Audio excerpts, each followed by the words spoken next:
If you know what it's like to really fall in love with someone, then you can begin to sense what it means to bring the full presence of attention to your life, says Jack Kornfield, paraphrasing Thich Nhat Hanh in episode 275 of Heart Wisdom, Desire, Love, and Spiritual Passion. This is a Dharma talk stemming from September 28th, 1992 at Spirit Rock Meditation Center, and it dives into relationships, marriage, love, desire, passion, and Chanda, spiritual passion, our desire to awaken. This is a timely episode for a couple of reasons. I know February is a reason to celebrate for many reasons. It is Black History Month. We're finally out of the longest January in the history of the world. And also, love is in the air. It is Valentine's month. And this is special because Jack and his beloved Trudy Goodman are opening a new course online, How to Thrive in Love, Buddhist Secrets to Transform Your Relationships. This is such a beautifully shot course, the majority of it in Spirit Rock Meditation Center, and it really feels like you are there on retreat. In this course, Jack and Trudy share their wisdom for how we can awaken through spiritual relationships, but more so how we can thrive with them. Not just romantic, but our work relationships, our family, our relationship to ourself. This is such a tangible guide to navigating all kinds of relationship, which is really so much of our lives when you think about it, maybe all of it. And speaking of love, I was driving around the other day and listening to an electronic song, and it was at a part where the sample was just going love, love, love, love, love. And we saw a sign for something called Love Fest. So decided to follow the synchronicity and go on in. And it was this community roots gathering that was celebrating all different kinds of love and all different kinds of people. And it was so sweet to, on serendipity, walk in to, with everything going on in this world, to walk into a place where love and diversity was being celebrated. And this brings me to invite you to read Jack's latest article. If you are signed up for his newsletter, which you can do at jackkornfield.com/newsletter, you may have already read it. And if not, please head to jackkornfield.com and read Stand Up for Compassion. It is a beautiful, tear-jerking response to the wild times that we have found ourselves in. It is Jack at truly his finest, sharing the Buddhist love perspective on how we can keep our hearts open and our hopes high as we go into these next years. Stand Up for Compassion is on jackkornfield.com, and I highly recommend you join the newsletter to have these delivered to your inbox weekly. Other than that, we do have a little housekeeping. Monday, February 10th, Jack is back for his Monday night Dharma Talk and Meditation live stream for Spirit Rock. Please note the time change. This will now be beginning at 6:30 p.m. Eastern. And as always, the 2025 Year of Awakening is in progress, so if you would like a year of hangs with Jack, as well as some weekly modules to keep your year focused on awakening, that can be found at jackkornfield.com, along with his other amazing courses and a bunch of great free content. So there we go. Thank you for joining us again on another fine episode of Heart Wisdom. This is episode 275, Desire, Love, and Spiritual Passion. May you be happy and healthy. May you be peaceful and at ease. May you shine your heart authentically. And may you stand up for compassion in your own unique way. Namaste.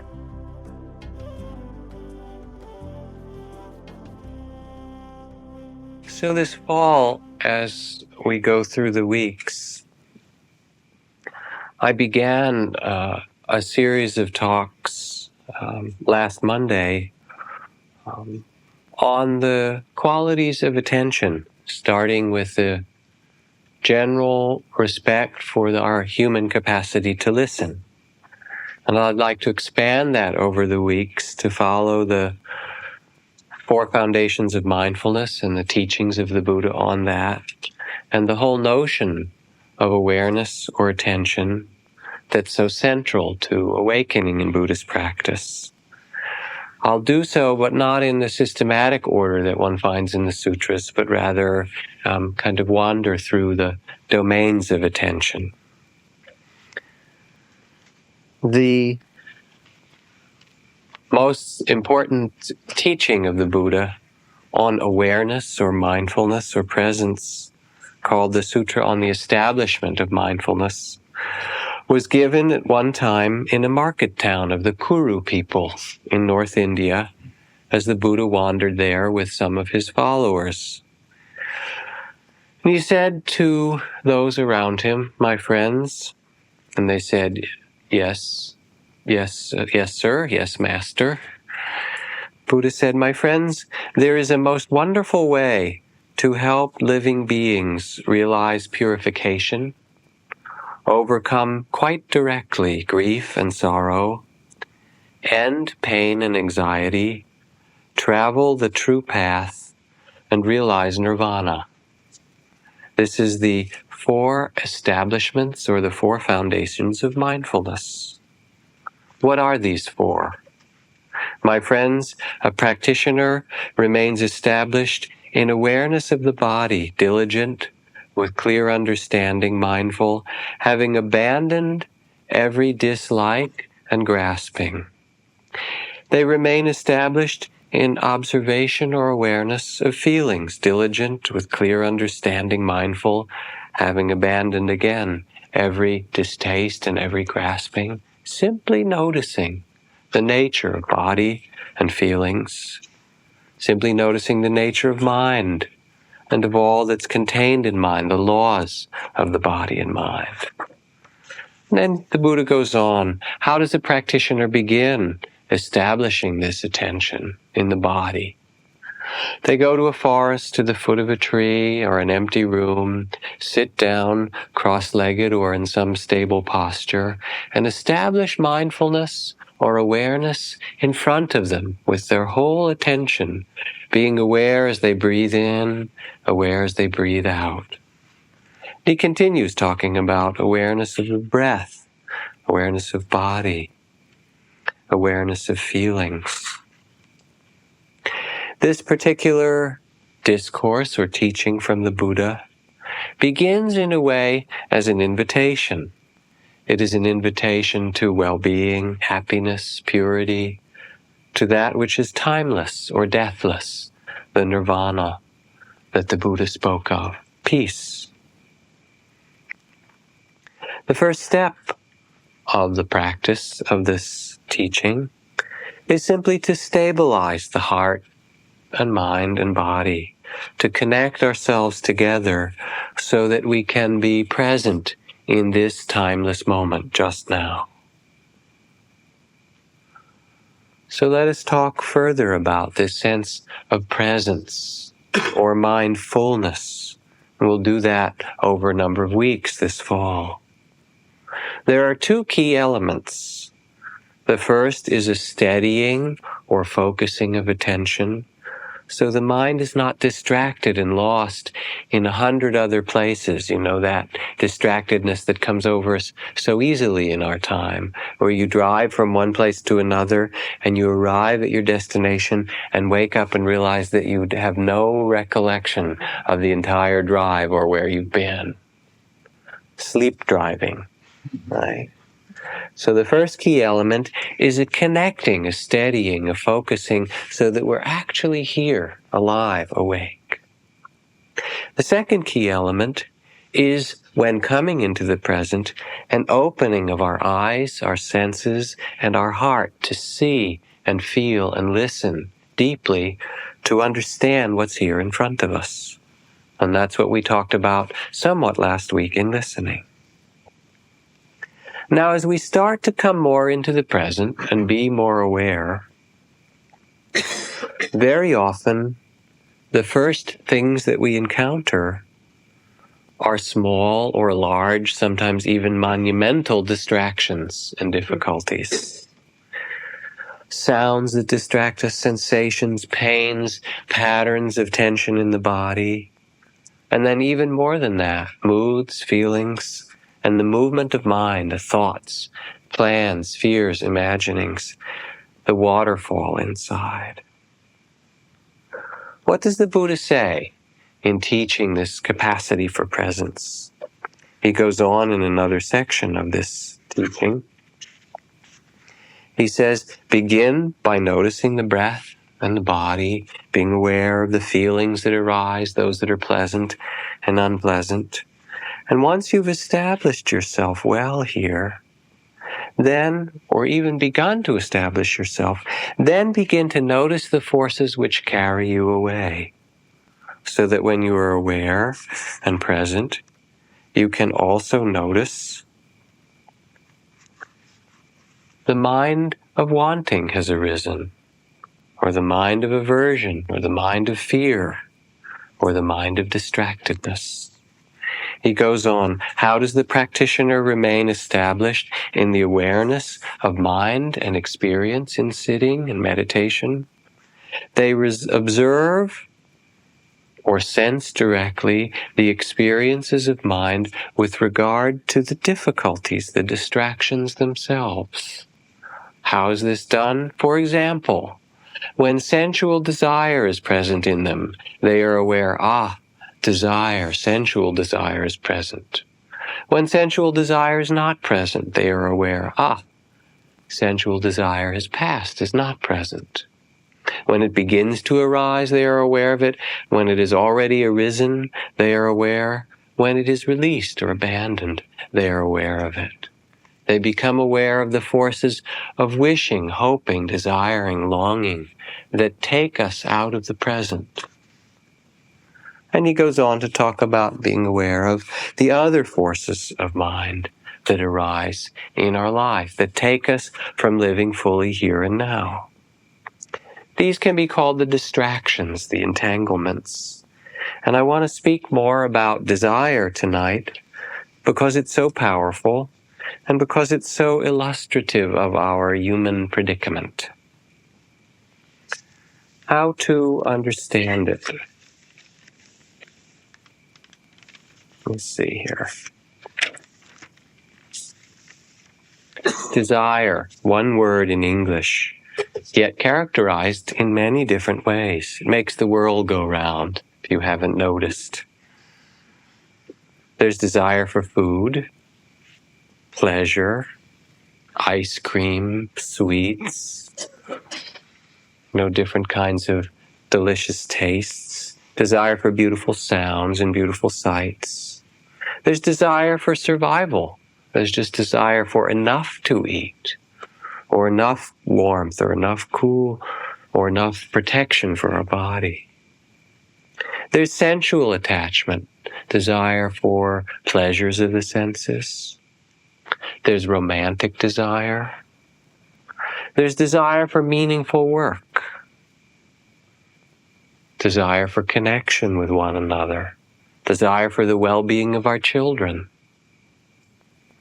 Desire for love. Desire for self-improvement.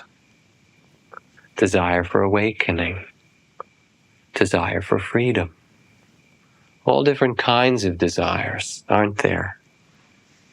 Now, in some spiritual teachings, it's said that our incarnation, our coming into this life, is solely a product of desire, that we got ourselves into this by one force, wanting. You wanted it, and now you have it. You wanted to see, hear, smell, taste, have experiences of the world, and that energy of consciousness creates birth. In that sense, we are desire beings. And as babies are born, you can see the desire for hunger for milk and comfort and warmth and all of those things part and parcel of being born in a human incarnation. But that may not be the only thing that we are as beings of desire. Perhaps we incarnate to learn lessons, or to serve one another, or be compassionate in the world. And that's something you'll have to figure out for yourself. What are you doing here? Really, it's a good question, isn't it? If we start to be aware, as the Buddha suggests, of the body and mind, and notice desire, when it arises, it can be experienced as a contraction of body and mind, of our being. We can feel it as a contraction physically or emotionally. Sometimes we can feel it as a hole somewhere in us. Hunger, a hole in our belly, or hunger for love, a hole someplace else in us that's empty, that has a sense of wanting, longing, hunger in it. So that's one aspect of desire, this emptiness that wants to be filled. Another aspect of it is a kind of blindness. The saying in India is that when a pickpocket meets a saint, they see only the saint's pockets. That is, that what you want blinds you, and that's all that you see. If you're hungry and you walk down the street, you mostly see restaurants. Maybe I'll have Thai food. There's a Thai restaurant on every block now, so that's, or maybe I'll have Mexican food, or whatever it happens to be. You don't tend to see shoe stores when you're hungry. You see shoe stores when your feet hurt and you want a new pair of shoes. And then you see all the shoe stores that you passed all those days and didn't notice. So our desires not only come out of this hole in us at times, but they limit what we see. If we want something, we go and we move through the world looking for it and seeing very little else. That's only one kind of desire. In Sanskrit or Pali, there are many different words for wanting and desire. There's the word lobha, which means greed, grasping, addiction. Addiction to pleasure, addiction to some sense experience. Then there's another word for desire, which is more neutral. It simply means the will to do, cetana. It's the intention we have to do something. And it can be associated with greed and grasping, or with something else. With kindness, or with understanding. In fact, there's a whole separate word for desire when it's associated with compassion, or with wisdom, with the absence of self-centeredness. Now, traditional Buddhist teachings, especially those that are taught in more dualistic ways, talk about channeling desire. And one of the names in Sanskrit for desire is Chanda. One of the long lists of the factors of enlightenment include Chanda. Let me see if I can describe it to you. Where are we? Here's the old Buddhist text. The quality of Chanda. It is described as a basis for attaining perfection. By Chanda is meant desire to obtain, desire to reach, to fulfill, to accomplish. Extreme, it's excessive. There's nothing within or without that can obstruct such a desire, the desire for awakening or enlightenment. If I do not accomplish this in this life, I will never rest contented. This is one of the qualities said to be a quality of enlightenment. And then it's described in this way.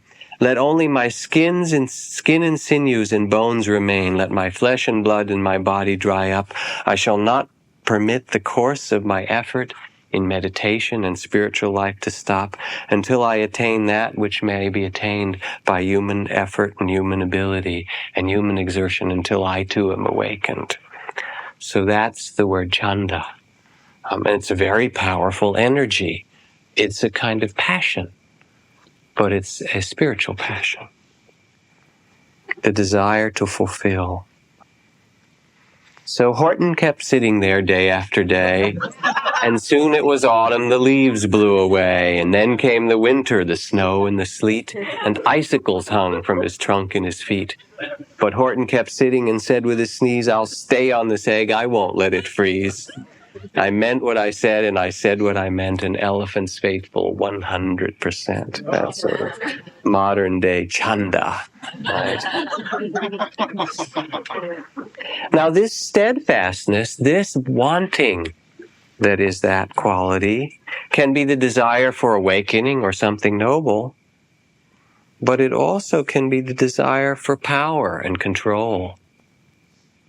Henry Kissinger said that there is one rule in negotiations before you sit down at the table with your enemies or whoever it is. Know what you want and plan to get it. Right? Someone asked a spiritual teacher once, "I wish myself to become a teacher of the truth." And the teacher looked back at them, to the student, and said, "Are you prepared to be ridiculed, to be regularly ignored, impoverished, or taken for granted until you are 45 years old?" And the student thought about it for a bit and said, "Yes, I think I could put up with that, but then what happens?" And the teacher said, "Then you will have grown accustomed to it."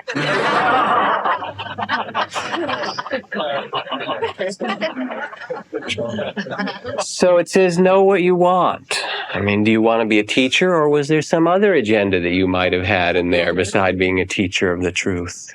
Maybe your agenda, again, is like Henry Kissinger. Maybe it's that same Chanda, but associated with desire for power, desire for strength. And underneath that, when it arises, we can see insecurity or fear or need for self-aggrandizement, out of which that desire can equally come as a desire for enlightenment, awakening, serving all beings. It becomes kind of tricky when you work with that much power in human beings. So how to understand it? The Buddha again suggests, if we are to live in a wakeful way as human beings, to begin to notice when desire arises, when we are filled, when the mind and body is filled with desire, when desire is absent, when we let go of it, what is its quality?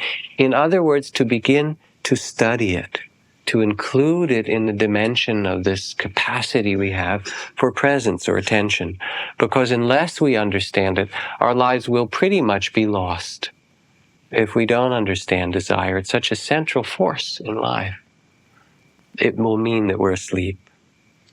So we begin to study it. What is skillful desire? Is there such a thing as skillful desire? What is unskillful desire? A friend with whom I have worked occasionally, a student of Vipassana and a very fine teacher who deals with hunger and eating disorder, Janine Roth, has written several books, including one entitled Feeding the Hungry Heart and another entitled When Food is Love. And a great deal of what she writes about is the displacement of desire, that we use substitutes like food to fill something that's much deeper in us, in our hearts, feeding the hungry heart.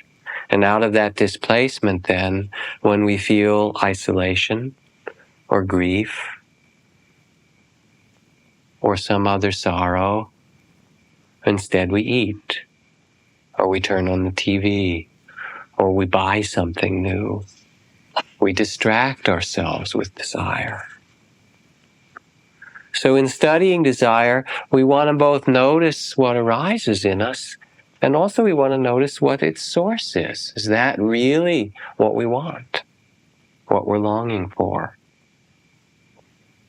The distraction, if we don't notice it, easily turns into addiction. And we know that because we've talked in here a lot about the addicted society within which we live, and the level of speed and complexity and compulsion and distraction that is the norm for modern society. So we don't have to feel so much. So we don't have to feel loss or pain or insecurity or fear. As T.S. Eliot wrote in the Four Quartets, humankind cannot bear too much reality. It's his line. So what direction do our desires take us? Our own personal desires. It's good to study them. As my teacher Ajahn Chah said, it may be a very fast car, but you ought to look at what road you're going down, which way it's headed. They go different ways. Now, Abraham Maslow, as a founder of humanistic psychology, talked about the different levels of human needs, kind of a pyramid, the fundamental needs of survival, food and shelter. And then on top of that, the also quite fundamental need of emotional warmth, connection. And then social needs in the society, and needs for meaning and meaningful work and contribution. And finally, at the top of his pyramid was spiritual needs. Which kind of needs or desires do we spend most of our time focused on? Again, without any judgment or without saying what's right or wrong. Sometimes when survival is at stake, that is the place to put all your attention. But if we want to understand this, what is the place from which we live in our life? Which of those levels? Where are we obsessed? Where are we caught? Where are we wise? Where is the desire, wise desire, necessary desire? Carl Jung. Another aspect of desire, eros, passion, love. The erotic instinct is something questionable, and will always be so, whatever future laws may have to say on it. It belongs, on one hand, to our original animal nature, which will exist as long as we have an animal body. On the other hand, it connects us with the highest form of spirit. But it blooms only when spirit and instinct are in true harmony. If one or the other aspect is missing, an injury occurs, a one-sided lack of balance, a pathology. Too much of the animal disfigures the civilized human being. Too much culture makes for a sick animal. So you begin to look at what desire is, to be alive and to want, and study it. You can feel it in your own body. There's a contracted quality that comes, or an openness or release. Notice what your body does when wanting arises. When does it begin? What's it like when it ends? You know, you've wanted something and finally you get it to eat or hear or touch or wear or whatever that physical desire is. You fulfill it. What happens when you start to fulfill it? What does your body feel like? Finally I have it. Is there a relaxing of that contraction? And then what happens if there is? How long does that last? You know, what supplants it? What comes next? This is really the study of being a human being. Or you study it in the mind. What is associated with desire? Is there fear? Grasping? Love? When the different kinds of desire arise, is our heart present with them? Do we feel disconnected from our heart? Or connected to it? Notice that. Mullah Nasruddin went to a friend one day and he said, "I'm here in disguise." His friend said, "What are you disguised as?" Mullah Nasruddin said, "Myself." Said, "That's not a disguise. That's who you are." Nasruddin looked back and said, "See, I told you it was a good disguise." There is, if you pay attention, what is called the desire body. And then there is the heart. And there's a difference between them, not to say one is good or bad, but just to begin to investigate the difference between them. Between the body, that small identity that feels needy and frightened, and that place that's connected with a greater love, beauty, appreciation, connection. I was at a wedding this week This just a couple of days ago, a very good friend, actually it was yesterday, someone was talking about how can we make love endure? And one of the responses was, how can we make our love endure, as in a marriage? The response from someone was, love other things together. Not to love one another, but to share in loving something greater than yourself. That's different than the desire body. That's a bigger kind of love. So what is desire again? What makes it different from love? Brian Swim, who works with Matthew Fox, calls it allurement, like gravity. It's this force that pulls things together. The sun and the earth, they're pulled together by gravity. We're held on the earth by gravity, and we're drawn to one another, even though it all came out of the Big Bang 20 billion years ago or whatever it was. It wants to come back together again and reconnect. This fundamental force of life, of being, of reconnecting. The desire to be one, to remember and reconnect. Now, in traditional monastic teachings in Buddhism, there's a kind of ascetic flavor and a quite strongly dualistic description of practice. Dualistic means good and bad and right and wrong. And so when they speak about desire in the monastic teachings especially, it's get rid of it, abandon it, release yourself. It causes you endless trouble, have you not noticed? Best to live without it. And particularly, using the phrase of the Buddha that I read tonight, sensual passion is trouble for you. Desire must be uprooted. Get rid of it. And the antithesis of that, passion, is viraga, which is dispassion, desirelessness. To come to a state of desirelessness. Now, when you really want something and you can't get it, it's true. Because it's such torture to be in that deep wanting and not have it. Desirelessness is wonderful. But the question for us is that what freedom is? Freedom is talked about as selflessness. No self, no desires, no passion. No attachments even to your family and friends and loved ones. Easy come, easy go kind of thing. Is that freedom? It is a certain kind of freedom, perhaps. Is that what enlightenment is about? And if so, how many of you want it? Were that true? Really? Rather than say that it is or it isn't tonight, I'd rather challenge you than give you the party line or give you my own answer of how I synthesize it, because it's too important a question for anyone in spiritual practice to take someone else's answer.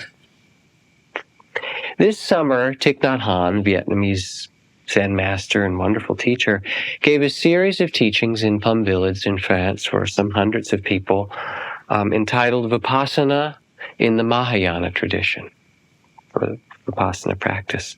For nearly a month, he gave a series of lectures.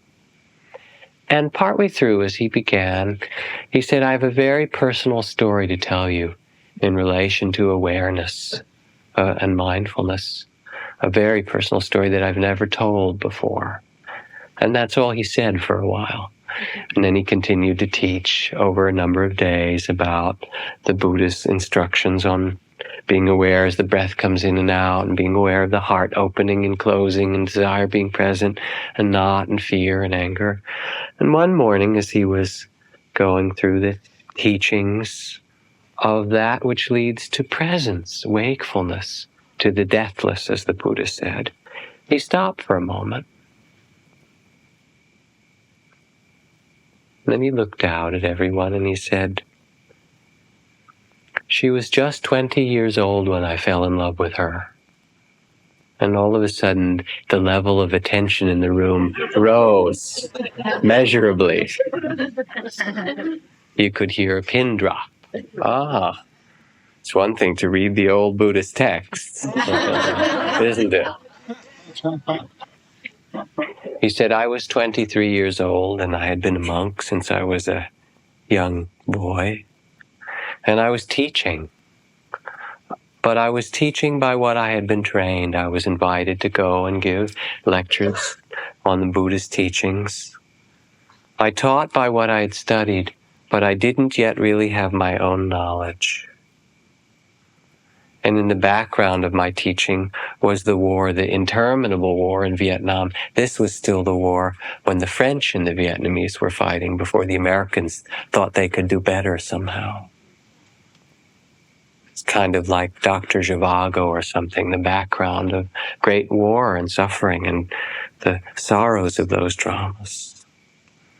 And I went to Hue, which was near where my own home was from, at Tet, at Vietnamese New Year. And I was asked to give teachings in this monastery. The old abbot was absent for the New Year.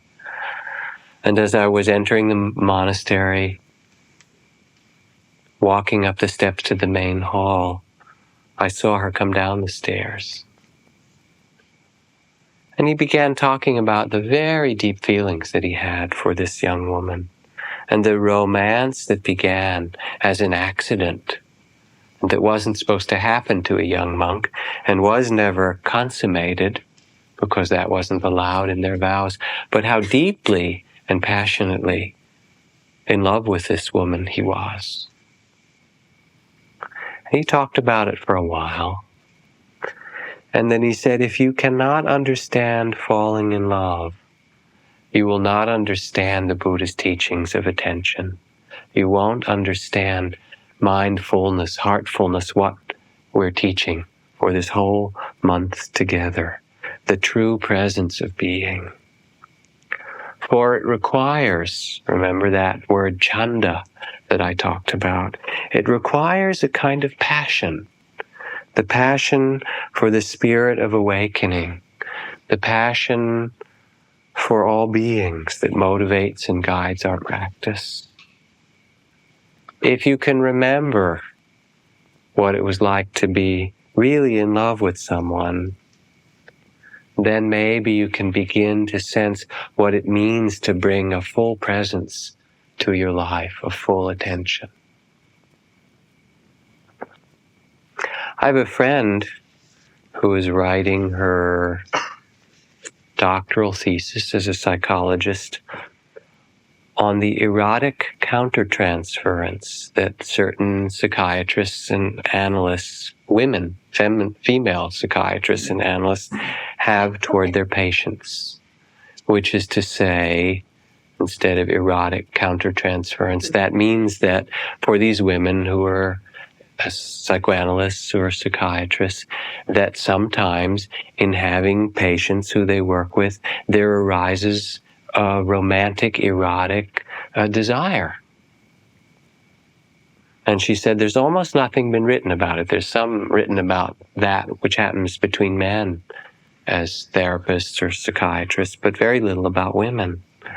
And we talked about this and said, well, how could it not happen? We're human beings. I wonder why it's not been written about.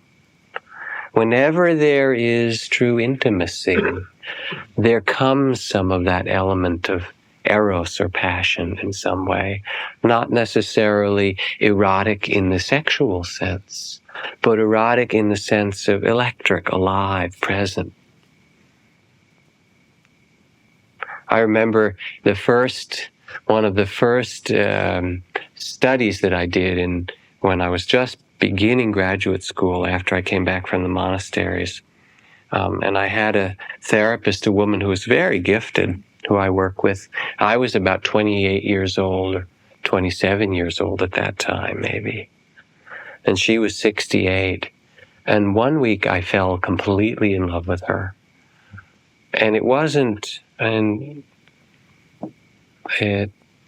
so much sexual, but there was an element of that. And I was shocked. Because she wasn't someone that I would imagine, who was 40 years older, that all of this erotic sexual stuff would come about. But it did, in part because it was a place where there was so much intimacy and so much respect and so much attention that all of that gravity came to. There is in us, and I was connected with it in that moment, a deep longing to be fully alive, to live with a kind of passion. And in each human being, there is a tremendous creativity. I was reading this new book, Reflections from Joseph Campbell. And Joseph Campbell loved the hero's journey. That was kind of his thing. And I enjoyed the times that I was with Joseph Campbell and admire him greatly. But hero's journey was like his great life archetype of all the many myths that he studied. So here he is. This is down at Esalen, of course, is where this conversation takes place, talking about passion and art. He said, some artists are in pain, others are not. Picasso had a run of wives and women that was just fantastic. What one wife did would not have mattered a bit. I don't think it's possible to interpret Picasso's life as one of pain. In the Picasso retrospective, which I went to at the Museum of Modern Art and studied for a while, there was one room filled with about 25 paintings that he had done in a single day. What is it that impelled him to that fury of action? He was certainly the type of artist in whom life is so abundant that art is easily handled, which shows the great skill in his nature. And then I studied Wagner's autobiography. Fantastic. That guy was writing 3 operas, carrying on 3 love affairs, and actually being resentful that the women's husbands would not give money to help produce his opera. This is sort of admiration from Joseph Campbell. There are obviously problems with that, which we will just mention, but the glorification of certain things, whether it's skillful or not. But what we're talking about when we look at desire and love and passion is this very deep capacity and force in our life. To begin to study it means to study the heart. So during this week, as the week goes through, you might listen to the levels of that pyramid or the chords of desire, the desire of your body, the desire of loneliness to connect, the love of all things, a desire to be in nature. Some of it will be the holes because you weren't mothered, or because of your father wound, or because there's no village anymore, or no elders, or because we're so isolated very often in our lives, or don't have meaningful work, or because of some great abuse that 1/3 of the people in this room have experienced. There was a Kayapo Indian woman who went to a meeting that was held to determine whether they were going to put a large dam on the rivers that went through the tribal land. And she stood up at one point in the meeting and she shouted, "Aye! We don't want your dams on our river. Your mothers did not hold you enough. You are all orphans." And she sat back down. It's quite a statement, isn't it, about white people. Your mothers did not hold you enough. You are all orphans. And to the extent that it is true, we wreak havoc in the world, because if we don't know it and don't heal it, then we destroy the world, seeking something that's not to be found in the conquering of the world. So that's one level of desire from the hungry heart, from the holes within us, from the orphan. But there are other desires, again, beauty, passion. When death, that great reconciler, has come, it is never our tenderness that we repent of, but our severity alone. In the end, what matters is how much and how well we've loved. Perhaps what we most deeply desire is immensely simple. To reclaim our humanity, our animal nature that Jung talked about, the wondrous senses, the sense of the spirit of awe. Today is the beginning of the Jewish New Year, the beginning of the days of awe, the remembering, the reawakening of that sense of gratitude and mystery for life. So Kazantzakis wrote, "How simple and frugal a thing is true happiness. A glass of wine, a roast chestnut on a wretched little brazier, the sound of the sea, all that is required is a simple, frugal heart." Perhaps what we most desire is immensely simple. To reclaim, to respect, to love that animal being that we are, seeing, hearing, smelling, tasting, touching in this world. So when Thich Nhat Hanh spoke of his love affair, or when he said the year before last he came and taught here at Spirit Rock and elsewhere in America, he said, "I almost didn't come. It was just when we had started the Iraq-Kuwait war." And he said, "It made me so furious and angry at your country and at what was being done. I was so angry that I just couldn't bring myself to come and teach in America." Hundreds of thousands of people needlessly killed. The greatest majority of those wounded, sick, and still in danger, children. 250,000 people, the majority of them children. And then he said, "I decided I wouldn't cancel my trip anyway, even though I felt that it took a lot of days and a lot of inner work to get to a place to see that I too could do that I too could kill in that way. Something in me could do that, and that we all can." So one thing is to reclaim our humanity, all the things that make us human, and to honor that. And another is to touch that which is timeless, to live each moment or each day and let that movement and that action be connected with that which is sacred or eternal. In each little movement, it's there. There's a wonderful story from the Emperor of China, who asked this monk who said, "Everything is connected with everything else." He said, "Can you make a demonstration of this?" So the monk had a great room constructed with 16 sides, and all of the 16 sides were covered with large mirrors. And in the center of this room, 16-sided room in the palace, he hung a little crystal. And he called the emperor into the room when it was finished, and he said, "Look in the crystal." And the emperor first looked in the crystal and he saw the mirrors, and out the mirrors facing one another were an infinite number of crystals in every direction. That one little thing was everywhere, thousands. And then he said, "Look closer," the master said, and he looked in one facet of the crystal. And there were all the mirrors reflected in one little facet. Everything connects with everything else. They all go through our heart in the same way. Now, how does this relate to the Satipatthana Sutta where we started?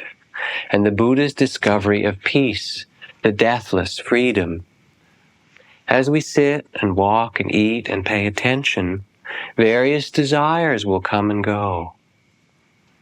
Longings, hopes, pains that you want to move from and want something else.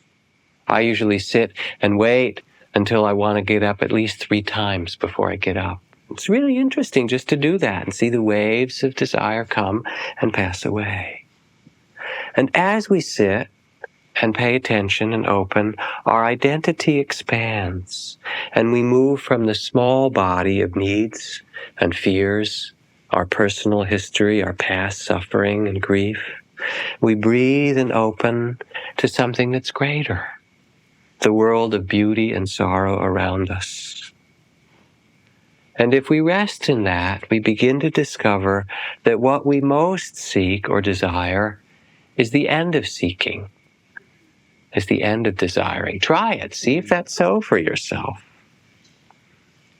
Does this mean that we should be detached, otherworldly? There's a space, the Tao, the mother of all things, that holds us in a safeguarding, irrespective of birth or death, the ground of our being. Between our small self, those limited desires, and the great sense of the world and the suffering, the things that we face if we open, there is some connection, some participation, some interdependence. You know that the water you drink that comes out of the tap in Marin from Lake Lagunitas or in San Francisco, that the water, the fresh water that we have, there's no more water on this earth than there was 1,000,000 years ago, or 100 million years ago, or almost 1 billion years ago. It's the same exact water. And it's just been cycled over and over. There's no more of it or less of it. Sometime long ago, as the elements formed, there was a certain amount of it created on the earth.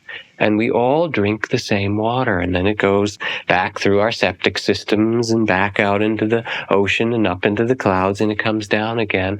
And most of our body is made of water, and that too will go back to the oceans and the air. So to pay attention, then, is to expand our sense of self from this small desire body to realize that we can live with passion and with love for ourselves that is greater, the whole of the earth, 7 generations. And this is what redeems us in this world of human form. There's a story of Avalokiteshvara Bodhisattva, a Buddha, who took a vow to create such goodness in the world that anyone who uttered his name would be freed and purified and awakened. And he went through all the realms of heavens and hungry ghosts and hell realms, freed all beings. And then as he looked back, he saw that more beings started to pour back into those realms out of misunderstanding of who they were and small self and desire. And he started to weep. A tear came out of each eye. And from those tears were born Tara, green Tara and white Tara, the goddesses of compassion and mercy. One is the tear of the activity of compassion, 1,000 arms to touch every being and remind them, you are not who you think you are. You are the Buddha already. And the other tear, to hold the world as the mother, the tear that rests with a presence and holds every being in her heart. Perhaps there's nothing worth desiring but love itself. Look and see as you study it. Not to get or to attain, but to be it or to offer it.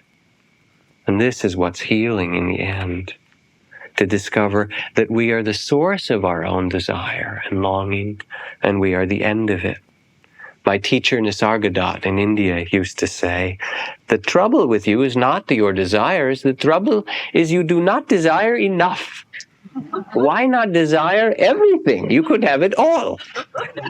Somebody said, well, what do you mean? He said, well, it is now or never. It is here in the eternal present. All that you ever seek is always here with you. How much in your life you are caught with small desires that will satisfy you for a moment.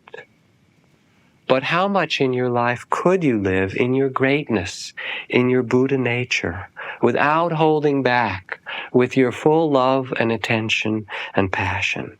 And then, what would it be like to live? Passion for life, for the earth, for all things. That month at Thich Nhat Hanh's village, people wrote a little poem and put it in their shoes and left it in there so that every time they went out of the meditation hall to put their shoes on, they would read it first because it was there inside their shoe. And it said on it, I walk for you, which means that everything that I do, every step I take is for you, for another, for the beloved, for the world around. A passion for connecting with the sacred, with that which is greater. This is Jewish New Year, Shana Tova.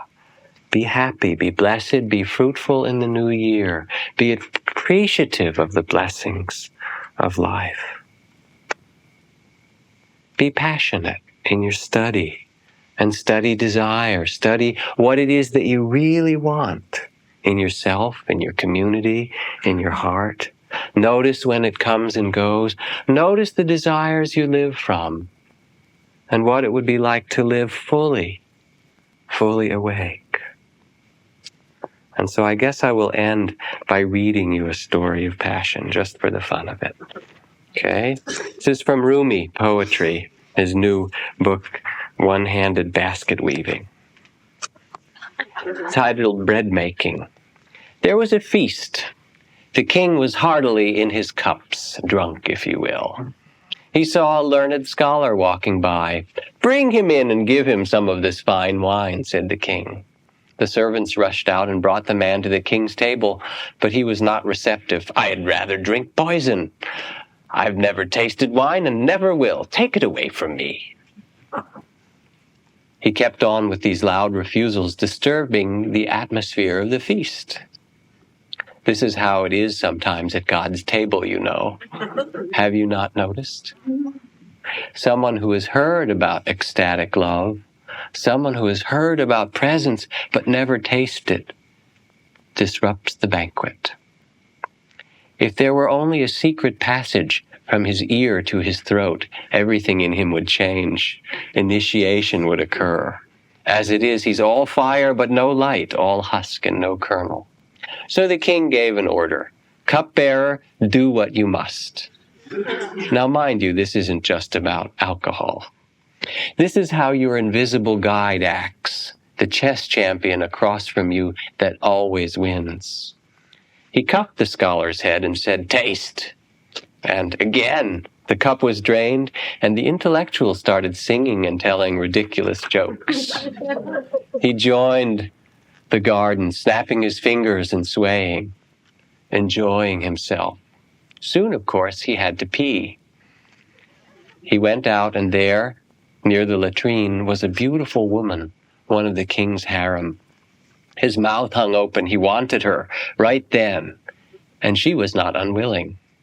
They fell to on the ground. You've seen a baker rolling dough, gently kneaded at first, more roughly pounded on the board, spread out, rolled flat, bunches it, rolls it out again. Now he adds water and mixes it well. Now salt, a little more salt. Now he shapes it delicately to its final shape and slides it into the oven, which is already hot. You remember bread making. I know you do, he says.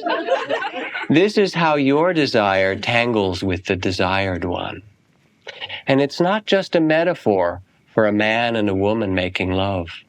Warriors in battle do like this too. A great mutual embrace is always happening between the eternal and what dies, between essence and accident.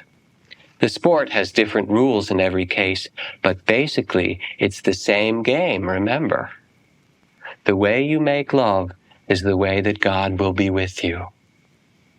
So these two were lost in their sexual trance, and they did not care anymore about feasting or wine. Their eyes were closed like perfectly matching calligraphy lines. The king went looking for the scholar, and when he saw them coupled there, commented, "Well, as it is said, a good king must serve his subjects from his own table." There is joy, a wine-like freedom that dissolves the heart and mind and restores the spirit. And there's a manly fortitude like the king's, a reasonableness that accepts the bewildered lostness of others. So meditate now, my friends, on presence, steadfastness, clarity, and let those be the wings that lift and soar you through the celestial spheres. Let's sit for a minute.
Notice as you sit whatever is present. The breath passes in and out.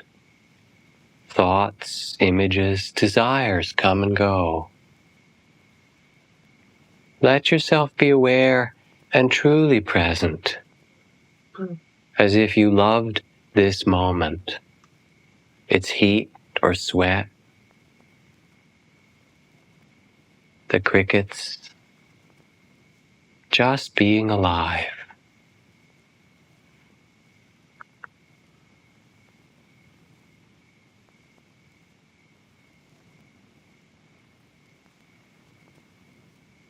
Notice what tempts you away.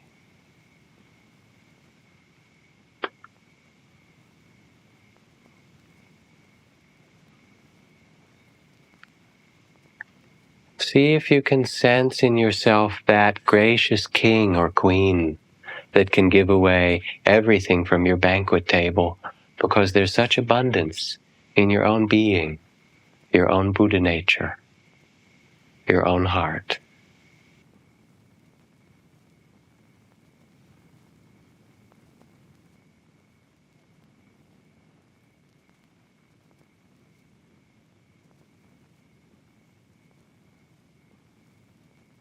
I want to chant a blessing chant tonight to end, and I'll translate it, and then we'll chant a simple sound together.